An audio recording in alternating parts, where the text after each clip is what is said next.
পরের বার আমি কফিনে ফিরে আসব। আর যখন ফিরে আসব তখন আমার দাদার কবরের কাছেই আমাকে সমাহিত করবে। কেরালা থেকে মেলবর্নে যাওয়ার আগে ৩৮ বছর বয়সী স্যাম এব্রাহাম তার পরিবারকে এই কথাগুলো বলেন। আর ভাবুন তো, মেলবর্নে পৌঁছানোর ৩ দিন পর স্যাম হৃদরোগে আক্রান্ত হয়ে মারা যায়। একজন সুস্থ মানুষ, যার আগে কখনো কোনো রোগ ছিল না, তবু সে তার মৃত্যুর কথা বলে এবং ৩ দিন পর কফিনেই ফিরে আসে। এটা কি কেবলই কাকতালীয় ঘটনা? না, মোটেও না। স্যামের পরিবার এটাকে ঈশ্বরের ইচ্ছা বলে মনে করে এবং ধৈর্য ধরে। কিন্তু অস্ট্রেলিয়ান পুলিশ স্যামের ময়নাতদন্ত রিপোর্ট দেখে এমন তথ্য পায় যা এই পুরো ঘটনাটিকে একটি স্বাভাবিক মৃত্যু থেকে একটি রহস্যময় মৃত্যু মামলায় পরিণত করে। তাহলে কি স্যামকে হত্যা করা হয়েছিল? যদি হ্যাঁ, তাহলে তার খুনি কে ছিল? এই নতুন দেশে স্যামের শত্রু কে হতে পারে? পুলিশের পক্ষে এই দিকটি সমাধান করা খুবই কঠিন। তাই পুলিশ কাউকে না জানিয়ে গোপনে তাদের তদন্ত চালিয়ে যায়।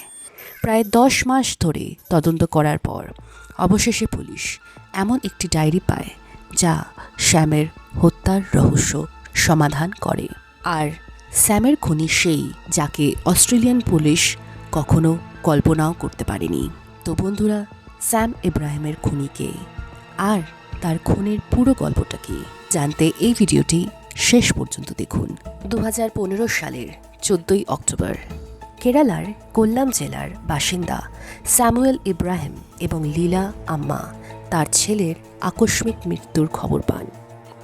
তার ছেলে স্যাম ইব্রাহিম ছুটি কাটিয়ে ১১ই অক্টোবর তার স্ত্রী সোফিয়া এবং ছেলেকে নিয়ে কেরালা থেকে অস্ট্রেলিয়ার মেলবোর্নে ফিরে আসে।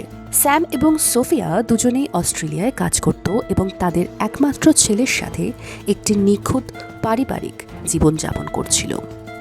স্যাম এবং সোফিয়া ২০০৮ সালে বিয়ে করে। তাদের প্রেমের গল্পটিও খুব ফিল্মি ছিল। তারা দুজনেই কোল্লাম জেলার কারাওয়ালুর একটি গ্রামের বাসিন্দা। তারা দুজনেই ছোটবেলার বন্ধু ছিল। বড় হওয়ার সাথে সাথে তাদের বন্ধুত্ব আরও ঘনিষ্ঠ হয়। তারা দুজনেই তাদের গ্রামের গির্জার গায়ক দলের প্রধান গায়ক ছিলেন। এই কারণে তারা দুজনেই একসাথে অনেক সময় কাটান। স্কুলের পড়াশোনা শেষ করার পর ২০০৩ সালে তারা দুজনেই কোট্টায়ামের মহাত্মা গান্ধী বিশ্ববিদ্যালয়ে ভর্তি হন। একসাথে পড়াশোনা করার সাথে সাথে তাদের একে অপরের প্রতি ভালোবাসা আরও দৃঢ় হয় এবং এই সময় তারা দুজনেই একসাথে বাঁচা মরার শপথ নেয়। স্যাম এবং সোফিয়া দুজনেই তাদের পরিবারের সদস্যদের তাদের ভালোবাসার খবর দেয় এবং তাদের একে অপরকে বিয়ে করার সিদ্ধান্তর কথাও তাদের জানায়। যেহেতু তারা দুজনেই একই গ্রামের বাসিন্দা ছিল এবং তাদের পরিবারের সদস্যরা একে অপরকে খুব ভালোভাবে চিনত, তাই তাদের বিয়েতে কোনো সমস্যা হয়নি। তারা বিয়ের জন্য তাদের পরিবারের সদস্যদের সম্মতি পায়, কিন্তু বিয়ের আগে তারা দুজনেই তাদের কেরিয়ার গড়ার সিদ্ধান্ত নেয়। স্নাতকোত্তর শেষ করার পর স্যাম MBA করার সিদ্ধান্ত নেয় এবং সে তামিলনাড়ুর ডিন্ডিগুলে চলে যায়। সোফিয়া মহাত্মা গান্ধী বিশ্ববিদ্যালয় থেকে PG করার সিদ্ধান্ত নেয়। স্যামের তামিলনাড়ু যাওয়ার কারণে তারা দুজনেই প্রথমবারের মতো আলাদা হয়। দুজনের মধ্যে সাময়িক দূরত্ব স্যামের জীবনে এত বড় ঝড় বয়ে আনতে চলেছিল যার সম্পর্কে কারোর কোনো ধারণা ছিল না। যাই হোক, পড়াশোনা শেষ করার পর সোফিয়া ত্রিভান্ডামে একটি কোম্পানিতে চাকরি পায়। অন্যদিকে স্যাম একটি বেসরকারি ব্যাংকে কাজ শুরু করে। তাদের কেরিয়ার করার পর ২০০৮ সালে স্যাম এবং সোফিয়ার বিয়ে হয় জাঁকজমকপূর্ণভাবে। অবশেষে তাদের শৈশবের প্রেম সফল হয়। সবাই তাদের বিয়েতে খুব খুশি। স্যামের মা লীলা বলেছিল যে তিনি সোফিয়া রূপে একটি কন্যা পেয়েছেন। ঈশ্বর তাকে ২টি পুত্র দিয়েছিল, কিন্তু একটি কন্যার অভাব ছিল, যা সোফিয়া এসে পূরণ করে। নতুন জীবন শুরু করে তারা দুজনেই খুব খুশি এবং 2009 সালে সোফিয়া যখন একটি পুত্র সন্তানের জন্ম দেয় তখন তাদের আনন্দ দ্বিগুণ হয়ে যায়। পুত্রের জন্মের পর স্যাম এবং সোফিয়া পৃথিবীর সমস্ত সুখ পায়, কিন্তু কিছু সময় পর স্যাম ওমানের লুলু এক্সচেঞ্জে চাকরি পায়। এই চাকরির কারণে তাকে সোফিয়া এবং তার ছেলেকে কেরালায় রেখে ওমানে যেতে হয়। কিছুদিন ওমানে থাকার পর স্যাম সোফিয়া এবং তার ছেলেকে সেখানে ডেকে আনার সিদ্ধান্ত নেয়, কিন্তু সোফিয়া ওমানে যেতে অস্বীকৃতি জানায় কারণ সে অস্ট্রেলিয়ায় যেতে চেয়েছিল। সোফিয়ার বোন ইতিমধ্যে অস্ট্রেলিয়ায় স্থায়ী ছিল, তাই সোফিয়াও সিদ্ধান্ত নেয় যে সেও অস্ট্রেলিয়ায় স্থায়ী হবে। স্যাম ওমানে গেলে সোফিয়া অস্ট্রেলিয়ায় যাওয়ার প্রস্তুতি নিতে শুরু করে। কয়েক মাস চেষ্টার পর সোফিয়া 2012 সালে অস্ট্রেলিয়ার ভিসা পায় এবং সে তার 3 বছরের ছেলেকে নিয়ে অস্ট্রেলিয়ায় চলে যায়। অস্ট্রেলিয়ায় চাকরি শুরু করার পর সোফিয়া স্যামকে অস্ট্রেলিয়ায় ডেকে পাঠায়। স্যাম তার বাড়ি থেকে এত দূরে যেতে চাইছিল না। ওমানে তার ভালো চাকরি ছিল, কিন্তু সোফিয়ার একগুঁয়েমির জন্য স্যাম তার সিদ্ধান্ত পরিবর্তন করে এবং অবশেষে সেও অস্ট্রেলিয়ায় যাওয়ার সিদ্ধান্ত নেয়। 2012 সালের শেষে স্যাম অস্ট্রেলিয়ায় পৌঁছয় এবং তার স্ত্রী এবং ছেলের সাথে তার জীবনের একটি নতুন অধ্যায় শুরু করে। স্যামের জীবন এখনও পর্যন্ত সম্পূর্ণ স্বাভাবিক। পরিবার ছাড়া স্যামের আর কারোর সাথে বিশেষ বন্ধুত্ব ছিল না এবং কারোর সাথে শত্রুতাও ছিল না। মেলবোর্নে কাউকে না চেনা সত্ত্বেও কেউ তার জীবনের শত্রু হয়ে ওঠে এবং এটি জানা যায় 2015 সালের জুলাই মাসে। রেল স্টেশনের কাছে মুখোশ পরা এক ব্যক্তি স্যামের উপর আক্রমণ করে। এই ছুরির আক্রমণে স্যামের ঘাড়ে সামান্য আঘাত লাগে, কিন্তু সেদিন সে ভাগ্যবান যে ভিড়ের কারণে আক্রমণকারী খুব বেশি সময় পায় না এবং তাকে তার আক্রমণ অসম্পূর্ণ রেখেই পালিয়ে যেতে হয়। স্যাম তার উপর এই আক্রমণের রিপোর্ট পুলিশে জানায়, কিন্তু পুলিশও আক্রমণকারীর সম্পর্কে কিছুই জানতে পারে না। এই আক্রমণের 3 মাস পর স্যাম কাজ থেকে ছুটি নিয়ে ভারতে ফিরে আসার সিদ্ধান্ত নেয়। ছুটি উদযাপন করতে সোফিয়া এবং তার ছেলেও স্যামের সাথে গ্রামে আসে। যখন তারা তাদের গ্রামে ফিরে আসে তখন তারা খুব খুশি হয়। এমনকি যখন তারা তাদের বন্ধুবান্ধব এবং আত্মীয়দের সাথে দেখা করে তখন তারা স্যাম এবং সোফিয়ার মধ্যে একই ভালোবাসা দেখতে পায়, যা তারা বছরের পর বছর ধরে দেখে আসছে। পৃথিবীর চোখে স্যাম এবং সোফিয়াকে আদর্শ দম্পতির মতো মনে হয়, কিন্তু সম্ভবত সত্যটা অন্য কিছু। কারণ গ্রামে স্যাম তার খুব কাছের কিছু বন্ধুকে বলে যে তার এবং সোফিয়ার মধ্যে আর কোনো ভালোবাসা নেই, কিন্তু স্যাম এর চেয়ে বেশি কিছু বলে না। স্যামের বন্ধুরাও এটিকে তাদের সম্পর্কের মাঝখানের একটি অস্থায়ী পর্যায় বলে মনে করে। তবে ভালোবাসা কম থাকার কথা বাদ দিয়ে স্যাম তার বন্ধুদের আর পরিবারকে আরও একটি বড় কথা বলে, আর সেটা হলো পরের বার আমি কফিনে ফিরে আসব, আর যখন আমি ফিরে আসব তখন আমার দাদুর কবরের কাছে আমাকে কবর দিও। একজন যুবক কেন তার মৃত্যু নিয়ে এভাবে কথা বলবে, এটা ভাবার বিষয় ছিল, কিন্তু স্যামের বন্ধুরাও এটাকে হালকাভাবে নেয়, অথবা তারা মনে করে হয়তো স্যাম এখন অস্ট্রেলিয়ায় স্থায়ী হয়ে যাবে। সেরমটাই ভেবেছিল তার পরিবারও, আর মৃত্যুর পর বৃদ্ধ বয়সে ফিরে আসবে। যাই হোক, 2015 সালের 11ই অক্টোবর কফিনে ফিরে আসার কথা বলার পর স্যাম সোফিয়া এবং তার ছেলেকে নিয়ে অস্ট্রেলিয়ায় ফিরে যায়। স্যাম অস্ট্রেলিয়ায় ফিরে যাওয়ার মাত্র 3 দিন হয়েছে।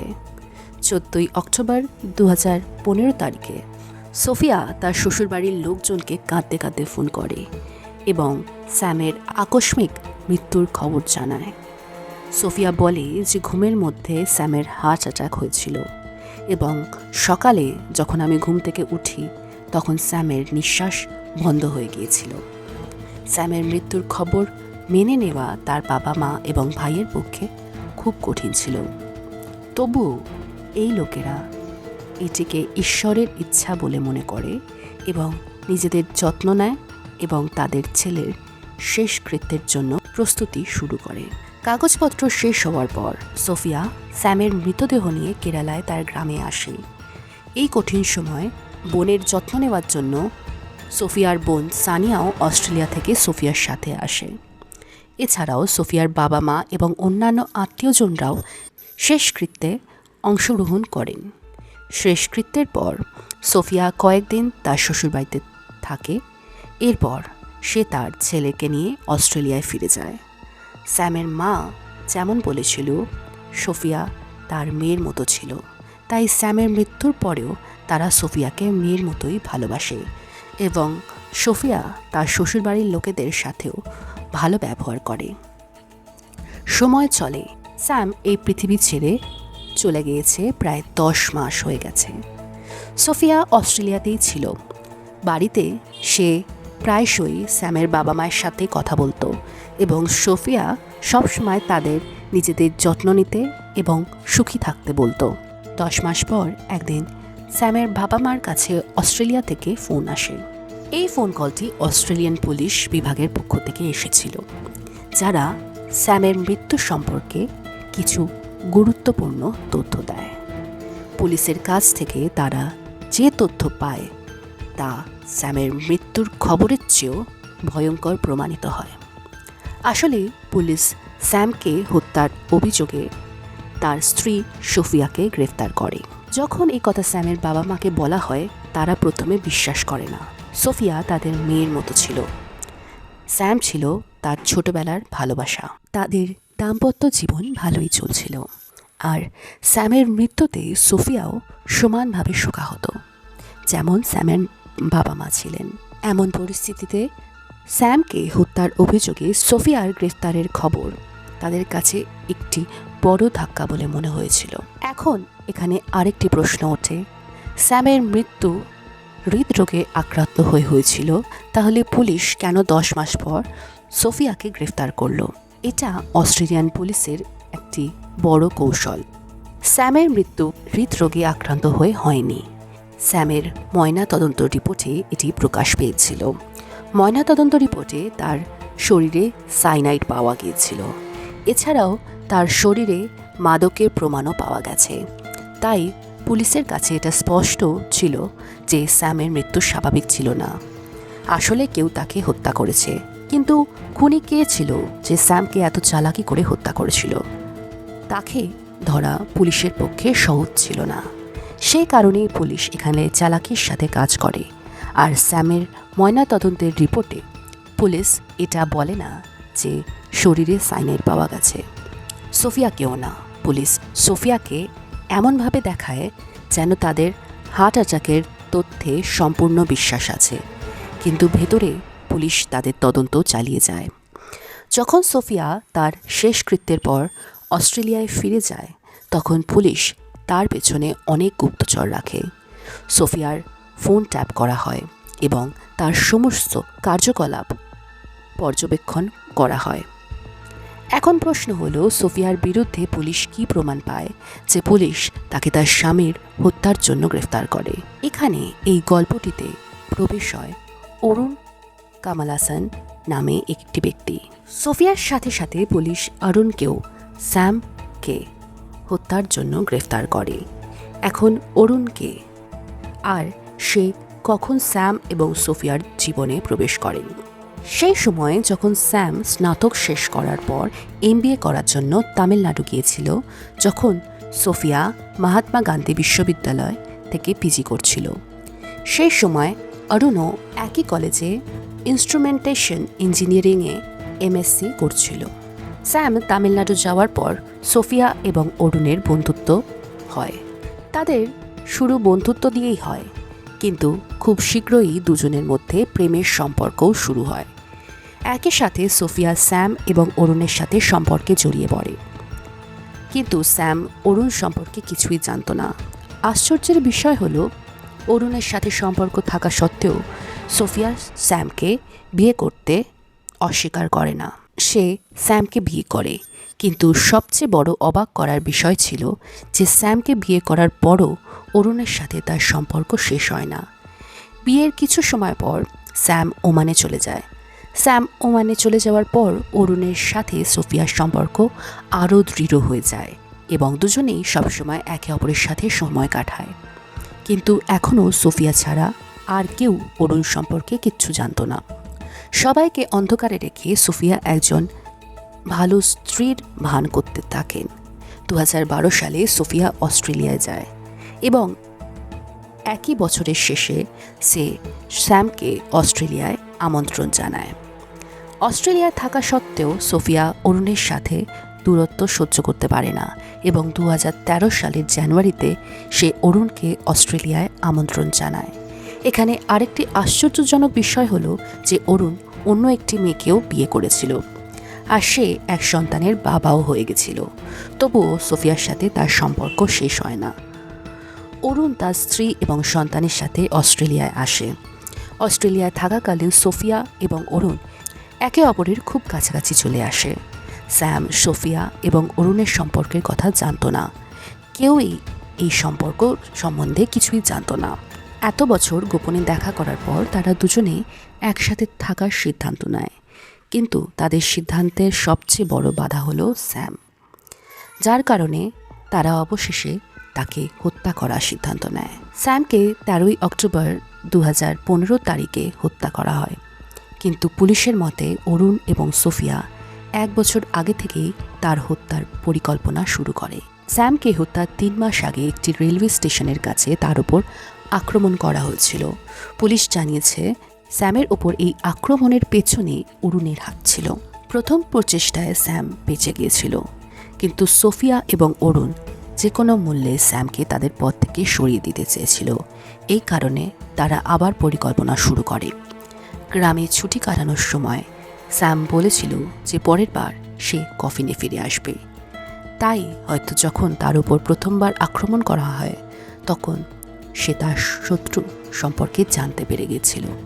কিন্তু তারপর আরেকটি প্রশ্ন হলো, যদি সে তার শত্রু সম্পর্কে জেনে থাকে তাহলে ছুটির সময় সোফিয়ার সাথে গ্রামে কেন এসেছিল, আর কেন সে সোফিয়ার সাথে ফিরে গিয়েছিল? এই প্রশ্নের উত্তর কেবল স্যামই দিতে পারে। যাই হোক, সোফিয়া এবং অরুণকে পুলিশ গ্রেফতার করেছিল, কিন্তু এই দুজন কিভাবে স্যামকে হত্যা করলো? তারা অনেক দিন ধরেই স্যামকে হত্যার পরিকল্পনা করছিল। ভারত থেকে স্যাম ফিরে আসার পরপরই তারা তাদের পরিকল্পনা বাস্তবায়ন করতে সিদ্ধান্ত নেয়। পরিকল্পনা অনুসারে সোফিয়া প্রথমে একটি অ্যাভোকাডো মিল্ক শেক প্রস্তুত করে, যাতে সে একটি ঘুমের ওষুধ মিশিয়ে স্যামকে পান করিয়ে দেয়। মিল্ক শেক পান করার কিছুক্ষণ পর যখন স্যাম অজ্ঞান হতে শুরু করে, ঠিক সেই সময়ে সোফিয়া অরুণকে তার বাড়িতে ডাকে। পুলিশের মতে অরুণ সেই রাতে প্রধান ফটক দিয়ে না এসে জানলা দিয়ে ঘরে ঢুকেছিল। সে তার হাতে সাইনাইড এবং কমলা লেবুর রস নিয়ে আসে। এখানে আসার পর সে এই দুটি পদার্থকে ভালোভাবে মিশিয়ে দেয় এবং তারপর জোর করে স্যামকে এই বিষাক্ত রস পান করিয়ে দেয়। কাজটি শেষ করে অরুণ আর সোফিয়া কিছুক্ষণ সেই রুমে একসাথেই থাকে এবং চোখের সামনে দেখতে পায় যে স্যাম মৃত্যুর কোলে ঢলে পড়ছে, কিন্তু তারপরেও তারা একে অপরের ঘনিষ্ঠ হয় স্যামের মৃতদেহের কাছেই। এরপর অরুণ তার বাড়ি ফিরে যায় এবং সোফিয়া ঘুমাতে চলে যায়। সকালে যখন সে ঘুম থেকে ওঠে বা ঘুম থেকে ওঠার ভান করে এবং বুঝতে পারে স্যাম পুরোপুরি মৃত, তারপর সে এরপর পুলিশ এবং সমাজের সামনে সোফিয়া একটি নাটক শুরু করে যে সে ঘুম থেকে উঠেছে এবং তার পাশে স্যামকে সে মৃত দেখতে পায়। এরপর কান্নাকাটি করে বাড়িতেও ফোন করে এবং এই নাটকটি অনেক দিন ধরে চালিয়ে যায়। স্যাম এখন এই পৃথিবী ছেড়ে চলে গেছে। সোফিয়া এবং অরুণ তাদের লক্ষ্যে সফল হয়, আর যখন পুলিশ তাদের হার্ট অ্যাটাকের তথ্য মেনে নেয় তখন তারা দুজনেই সম্পূর্ণ অস্থির হয়ে পড়ে। স্যামের শেষকৃত্যের পর যখন সোফিয়া অস্ট্রেলিয়ায় ফিরে আসে তখন পুলিশ তার উপর নজরদারি শুরু করে। অস্ট্রেলিয়ায় ফিরে আসার কিছুক্ষণ পর সোফিয়া স্যামের গাড়িটি অরুণের নামে স্থানান্তর করে এবং কিছুক্ষণ পর তারা দুজনেই একটি ব্যাংকে একটি জয়েন্ট অ্যাকাউন্ট খোলে। এছাড়াও তারা দুজনেই একে অপরের সাথে প্রায়শই দেখা করে এবং একে অপরের সাথে একান্ত মুহূর্ত কাটাতে শুরু করে। তারা দুজনেই ঘন্টার পর ঘন্টা ফোনে একে অপরের সাথে কথা বলতে থাকে। তাদের কল রেকর্ডিং থেকে পুলিশ তাদের কার্যকলাপ সম্পর্কে জানতে পারে। এছাড়াও পুলিশ তাদের কাছ থেকে একটি ব্যক্তিগত ডায়েরিও পায়, যেখানে তারা দুজনেই একে অপরের জন্য প্রেমময় জিনিস লিখে রেখেছিলেন। এই ডায়েরিতে তারা দুজনেই প্রেমে ডুবে থাকার প্রকৃত প্রেমিকদের মতো একে অপরের জন্য প্রেমময় বার্তা লিখতেন। এই ডায়েরিটি আদালতে একটি গুরুত্বপূর্ণ প্রমাণ হিসেবে উপস্থাপন করা হয়। সমস্ত প্রমাণ পাওয়ার পর পুলিশ অবশেষে তাদের দুজনকেই গ্রেফতার করে। গ্রেফতারের পর যখন পুলিশ সোফিয়াকে বলে যে শ্যামের শরীরে সাইনাইড পাওয়া গেছে, তখন সোফিয়া পুলিশকে বলে যে শ্যাম অবশ্যই আত্মহত্যা করেছে। কিন্তু পুলিশ যখন তাদের জিজ্ঞাসাবাদ করে তখন সোফিয়া বেশিক্ষণ কিছু গোপন করতে পারে না। সে তার সমস্ত অবৈধ কার্যকলাপ পুলিশের সামনে খুলে বলে, কিন্তু অরুণ আরও বেশি ধূর্ত হয়ে ওঠে। গ্রেফতারের পর জিজ্ঞাসাবাদের সময় সে পাগল হয়ে যাওয়ার ভান করে। তার এই নাটকটি কয়েকবার নয় বরং বেশ কয়েক মাস ধরে চলে। সে পাগল হয়ে যাওয়ার নাটক করে নিজেকে শাস্তি থেকে বাঁচাতে চেয়েছিল, কিন্তু অস্ট্রেলিয়ান পুলিশের সামনে তার এই নাটক বেশিক্ষণ স্থায়ী হয়নি এবং অবশেষে সে তার অপরাধ স্বীকার করে। আরও একটি কথা, স্যামের হত্যা করার ঠিক আগে অরুণ তার স্ত্রী এবং সন্তানকে ভারতে ফেরত পাঠিয়ে দিয়েছিল, যাতে স্যামকে পথ থেকে সরিয়ে দেওয়ার পর সে কোনো বাধা ছাড়াই সোফিয়ার সাথে থাকতে পারে। সোফিয়া এবং অরুণ পুলিশের সামনে তাদের অপরাধ স্বীকার করে।